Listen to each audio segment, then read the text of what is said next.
Mitchell sat in the xenobiology classroom and looked at the star charts floating in the air before her. The room was quiet except for the soft hum of the station systems. She was 17 years old and one of only 3 humans on the entire orbital education station. The other students around her were from different alien species. Some had skin like scales. Others had too many eyes. All of them watched the teacher with careful attention. The teacher was unnamed, were tall and thin with blue skin and 4 arms.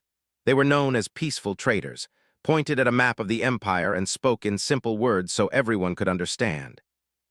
"They are the strongest military force in this region of space," said. "They have never lost a war.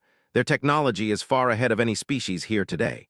They control 17 star systems and demand respect from all who pass through their territory." Listened but did not feel afraid. Fear was not something she allowed into her mind easily. Her father had taught her that fear was just a feeling and feelings could be controlled. She had grown up on Earth, a world where danger was always present. Earthquakes came without warning.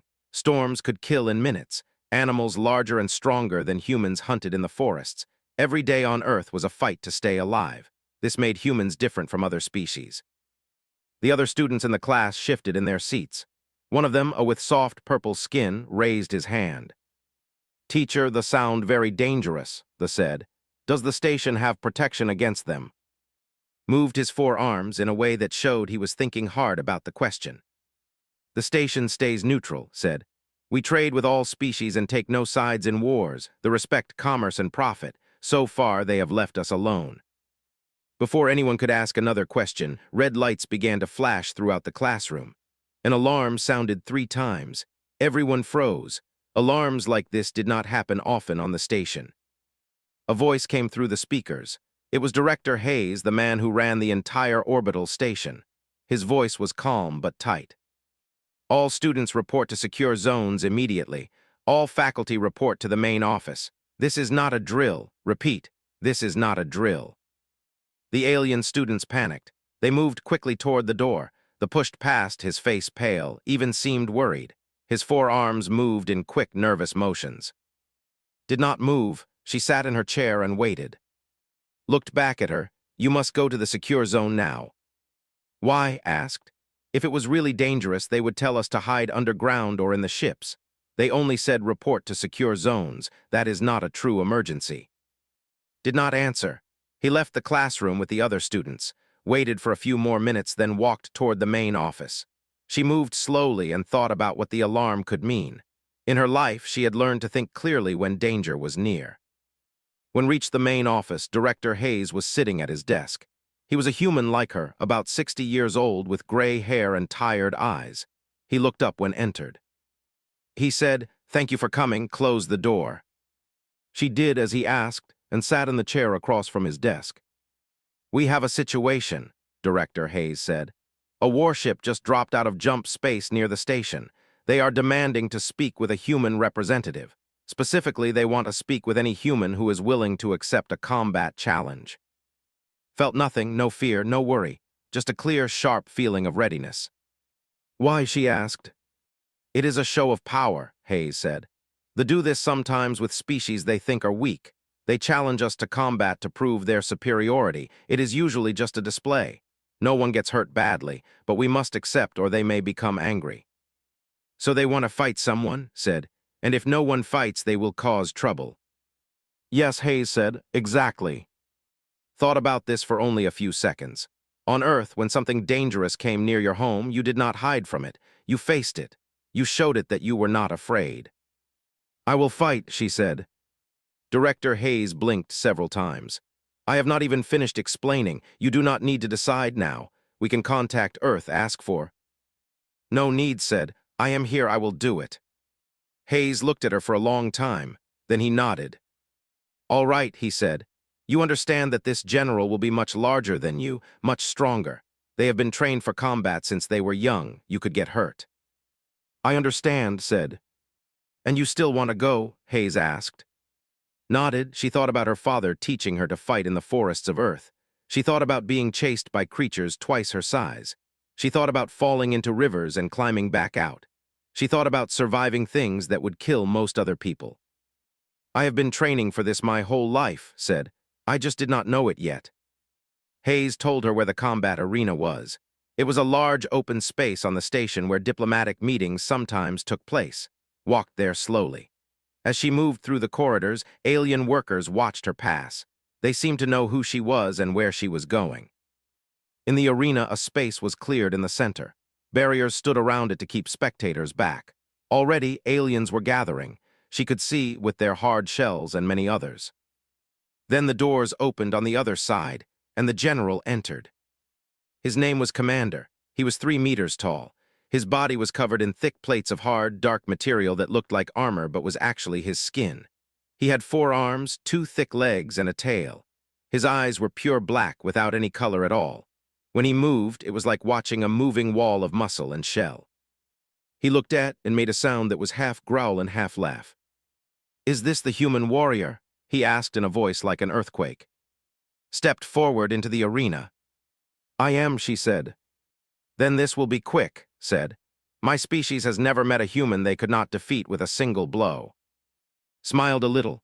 She had heard such words before, from creatures on Earth that thought size and strength meant everything. "We will see," she said. The arena went silent. All the alien spectators held their breath. Director Hayes stood in an observation box high above the ground. His hands gripped the rail tightly. Stood in her position across from Commander. She wore simple training clothes, wore nothing but his natural armor. The difference in their size was impossible to ignore. The general was almost 4 times her weight. His muscles were visible beneath his shell plating. His arms looked like they could snap a metal beam in half. Moved to his side of the arena. He stretched all 4 arms above his head. The movement was controlled and powerful, watched his motions carefully. She noticed how his weight shifted. She noticed how his tail moved to balance his body. She noticed that his movements, though fast, followed a pattern. This was the first important thing her father had taught her. Every creature, no matter how strong, had a rhythm. If you learned the rhythm, you could predict what it would do next. A horn sounded and the match began. Did not rush forward. Instead, he moved in a circle, studying. His black eyes never looked away from her. He was trying to understand what he was facing. This was good. It meant he was taking her seriously, at least a little. "Your species has never done this before," said as he circled. "Fighting is not something humans are known for. Your bones are fragile. Your muscles are weak. Your skin tears easily. I have studied your kind. You are fragile compared to even the weakest child." Kept her eyes on him and followed his movements with small steps. "You are right," she said. "Humans are not strong like you, but we are strong in other ways." "Such as?" asked. There was mockery in his voice. "We survive things that would kill your kind instantly," said. "On Earth, the world itself is a weapon. Storms can destroy buildings. Animals hunt things they eat. The ground itself can shake and break. Humans have no special armor, no extra arms, no thick shell, but we survive." Made a growling sound. "Survival means nothing. I want to see you fight." He moved faster this time. His right arm came toward in a sweeping motion. She ducked under it and rolled to the side. His left arm followed, trying to catch her, but she was already moving. His tail swung around like a whip, but she jumped over it. The other students who had been in the classroom with were watching from the spectator area. They had never seen a human move like this. To them, humans always seemed slow and fragile, but was moving with a speed and grace that surprised them. Kept attacking, trying to catch her or throw her off balance, but moved around him like water around stones. She was using his own size against him. Each time he tried to hit her, she was already somewhere else. After several minutes of this, stepped back. He was not tired, but he was thinking, could see it in his eyes. He was starting to understand that this would not be as simple as he thought. "You are fast," he said, "but speed is not enough. I will hit you eventually, then this match will end." "Maybe," said, "or maybe you will learn something new today." Moved again, but this time he was more careful. His attacks were slower but more controlled. He was trying to trap instead of just hitting her. He was treating her like a real opponent now. Saw an opening. Whence right arm came forward, she grabbed it with both hands and pulled. His arm was much stronger than hers, but she was pulling in the direction he was already moving. She turned her body and threw him over her shoulder using his own momentum. The impact of his massive body hitting the ground sent a wave through the arena. The crowd made sounds of shock. A general had never been thrown to the ground by any opponent, let alone by a creature a quarter his size. Stood up slowly. Blood dripped from where his shell had cracked against his own tough skin. He looked at with new respect in his black eyes. "You know how to fight," he said. "Where did you learn this?" "On my world," said. "From my father. On Earth, if you are smaller and weaker than everything that hunts you, you learn to use their strength against them. You learn to be smart about how you fight, or you die." His breathing was heavy. His wounds were minor, but his pride was wounded much more. He had expected this to be easy. He had expected to win quickly and prove the superiority of his kind. Instead, he was facing a human who not only could fight, but understood how to fight. "Again," he said, "we will fight until someone is too hurt to continue." The match began once more. This time, both of them were ready. Both of them understood they were fighting hours past, or it felt like hours to, though it was probably only minutes. Time moved differently when you were fighting for your life. Her body ached. Her clothes were torn and bloody in several places. Her left arm was bruised badly. Her face had a cut above her eye that made it hard to see. But she was still fighting. Was worse off in some ways. His shell had cracked in 3 places. One of his arms had a deep cut. His movements were slower now. Fatigue was setting in for both of them. They stood across from each other in the center of the arena, both breathing hard. Neither had fallen. Neither had given up. The match had become something different than what anyone expected. It was no longer about one fighter proving superiority over another. It was about 2 beings testing their limits against each other. Made one more attack. He came forward with all 4 arms, trying to overwhelm through sheer force. This was a desperation move, could see. He was tired and he was frustrated. When an opponent does something desperate, there is always an opening. Moved to the side. She let his momentum carry him forward. Then she did something that did not expect. Instead of trying to throw him again, she grabbed his arm and held on. She let him drag her forward, let his strength pull her, and then she used that movement to swing herself up onto his back. For a warrior, being grabbed from behind was terrifying. It meant you had lost control of the fight, spun around frantically, trying to throw her off, but held tight. She wrapped her arms around his neck from behind, not to choke him, but to keep her position stable. Threw himself backward, trying to crush her under his weight. The impact would have killed most creatures instantly, but rolled with it, using the impact to flip over his shoulder and land on her feet in front of him. Both fighters were down now, had fallen hard. His ribs hurt from the impact, but they both got up. They had to get up. Giving up meant losing, and neither of them wanted to lose. The spectators were no longer making sounds. They were silent, watching. Even the most peaceful aliens in the arena understood they were witnessing something important. Looked at, he was bleeding from multiple wounds. His breathing was ragged. His eyes, those pure black eyes, were filled with something that had not been there before. Respect, fear of losing, and something else. Something that looked like understanding. "Why do you not fall?" he asked. His voice was quieter now. Did not answer immediately. She thought about this question. Why did she not fall? She had been hit by creatures on Earth that could kill with a single blow. She had been injured badly many times, but humans did not give up, not when it mattered. "Because I was born on a world where giving up means death," she said. "On Earth, pain is just information. It tells you what does not work. It tells you to try something different, but it does not tell you to quit. Pain is temporary, defeat is forever." Made a sound that was almost like crying, but from a warrior it was something else. It was the sound of someone realizing they had been wrong about everything. He straightened up, he looked at for a long moment. Then he did something no had ever done before in a combat arena. He lowered his arms. He turned his back to her. He walked away. The match was not finished. Neither fighter had been beaten so badly they could not continue. Neither had surrendered in the normal way, but everyone understood what was happening. Was ending the fight not because he had won or lost, but because he had learned something that was more important than winning. Stood in the center of the arena, breathing hard, covered in blood and bruises.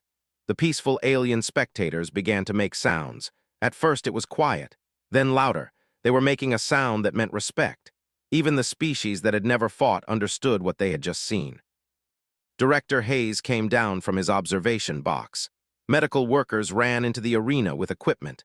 They wanted to help to the medical bay, but she waved them away. She walked across the arena to where stood. The general was nearly twice her height. One of his wounds was bleeding steadily. He turned to face her. "I have been fighting for 40 years, said. I have defeated every opponent I have ever faced. I have commanded fleets. I have conquered territories, but I have never faced anything like you. You faced desperation, said, and you were not ready for it. No, said, I faced someone who refused to accept that they were weaker. On my world, the strong always win. It is simple, it is clear. Your world taught you something different. It taught you that strength is not just physical. It taught you that will matters, that survival matters more than victory. Medical bay was clean and bright. Sat on a bed while a robot doctor worked on her injuries. It scanned her body with red light and applied healing gel to her cuts. The doctor who supervised the robot said she would be fine. Nothing was broken. She would be bruised for a few days, but humans healed fast. Watched through the window as was being treated in the next room. His injuries were more serious than hers in some ways, but his hard shell protected him from lasting damage. Both of them would recover. Director Hayes came into her room. He sat down slowly, like a man who had been holding his breath for a very long time and only now could relax. That was the most unusual combat I have ever seen, Hayes said. I did not know if you would win or lose. Honestly, I thought would crush you, but you did not fight to win. You fought to survive. There is a difference. Yes, said. On Earth, winning does not matter if you die doing it. Surviving is what matters. My father taught me that the strongest fighters are not the ones who hit the hardest. They are the ones who refuse to fall. Hayes nodded. I have a message for you from. He asked me to tell you he wants to speak with you before he leaves. Finished her treatment and walked to the observation deck. Was already there, standing by the window that looked down at Earth. His wounds had been bandaged, but they were still visible. He heard approach and turned to face her. I have been standing here watching your world, said.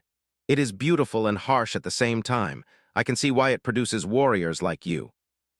It produces survivors, said. Not warriors, we survive because we have to. Turned back to look at Earth. In the Empire, we have a council of generals. They make decisions about which worlds to trade with, which to avoid, and which to conquer. I will tell them what I have learned today. What will you tell them? Asked. I will tell them that humans must never be underestimated. That your kind is dangerous not because of strength or technology, but because of will. You fight not for glory or power, but to protect what matters to you. That makes you more formidable than any amount of military force. He looked it directly. I came here as a general expecting to prove that they were superior. I am leaving as someone who understands that superiority is not about how many wars you have won. It is about understanding what it truly means to survive. 3 days later, the formal agreement was signed in Director Hayes' office. The Empire and the human government on Earth would trade openly. There would be military cooperation to defend against piracy and threats. Most importantly, humans would be recognized as equals in galactic society, not as a fragile or inferior species.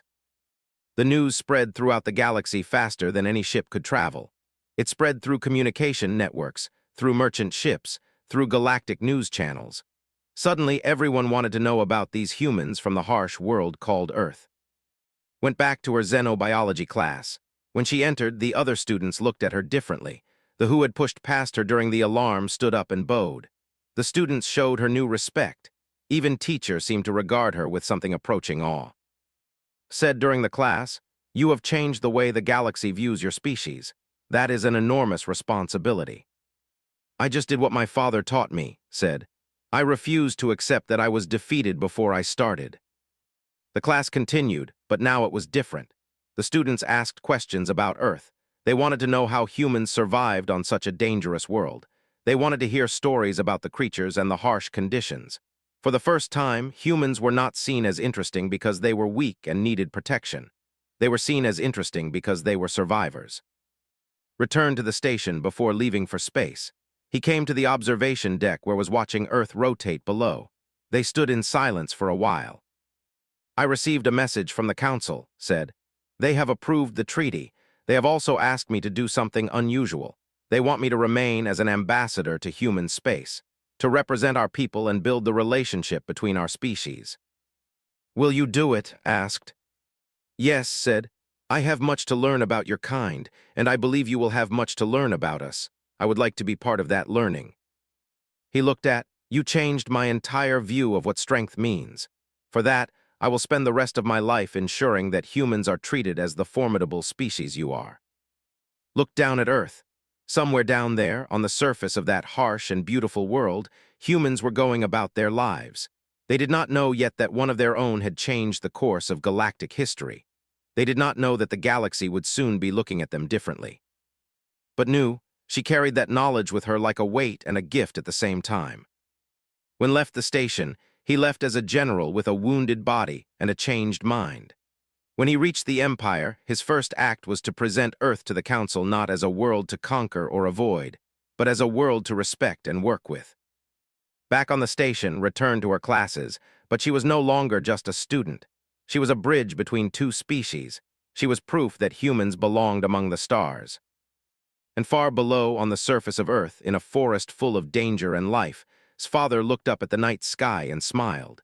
He knew his daughter had done exactly what he had taught her to do. She had survived, and in surviving, she had helped her entire species emerge into something greater. Extended his hand to once more. I would like to propose something to your leaders. Let there be a treaty between the Empire and Earth, not a treaty of submission, but a treaty of respect. Alliance, trade, cooperation. Shook his hand. That is a good proposal. I owe you something for what you taught me today, said. In culture, when someone teaches you an important lesson through combat, you owe them a debt.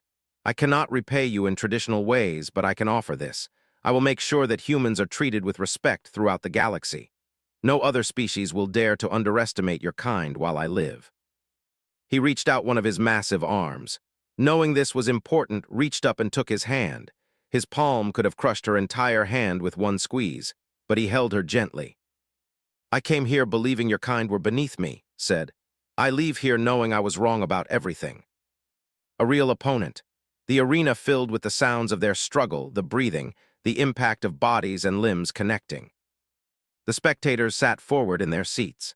The peaceful alien species who had never seen real combat were watching something they had not expected. They were watching a human girl stand toe-to-toe with a warrior and refuse to fall.